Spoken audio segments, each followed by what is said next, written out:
তোমার আসলে ৩২ ভাঙতে যাওয়ার উদ্দেশ্যটা কি ছিল? এটা একটু আমাদেরকে বলা যাবে? আমি ৩২ ভাঙতে যাইনি।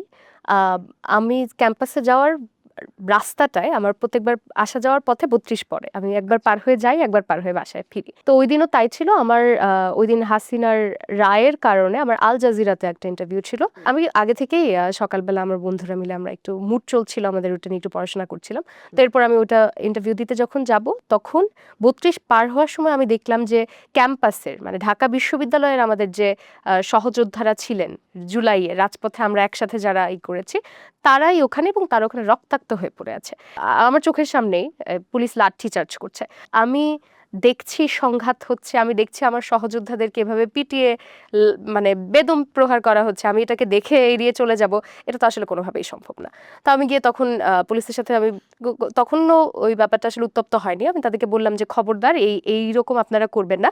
যে আমি জানি আপনারা ঊর্ধ্বতন কর্মকর্তাদের কোনো রকম আদেশ ছাড়া কাউকে এখানে যেতে দিতে পারবেন না, আপনাদেরকে এসব বলে কোনো লাভ নাই।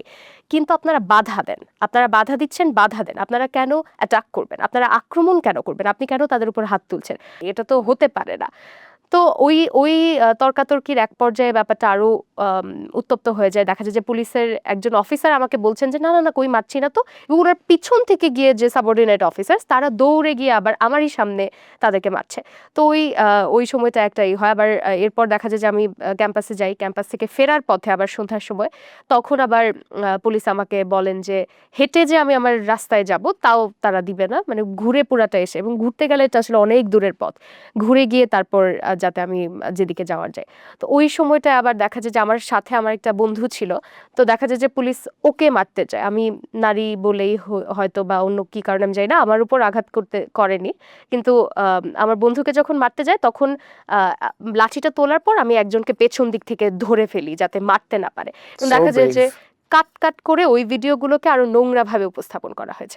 একই সাথে আমি আরো একটা বলতে চাই যে যদিও আমি ৩২ ভাঙতে ওখানে যাইনি, যারা ৩২ ভাঙতে যায় বা ৩২-এর প্রতি যাদের এত ঘৃণা বা বিদ্বেষ আছে, এটা I think is truly justified. আপনি যে চোখ হারিয়েছেন, আপনার যে পা খোড়া করে দেওয়া হয়েছে, আপনার ভাইকে যারা মেরে ফেলেছে, আপনার মনে হবে যে তার ওইটাকে সিম্বলাইজ করে যে দালানটা, ওই দালানটা ধুলার সাথে যদি মিশেও যায়, আপনার মনে হবে ওখানে গিয়ে একটু থুতু ফেলে দিয়ে আসি। এটা খুবই জাস্টিফাইড একটা ইমোশন।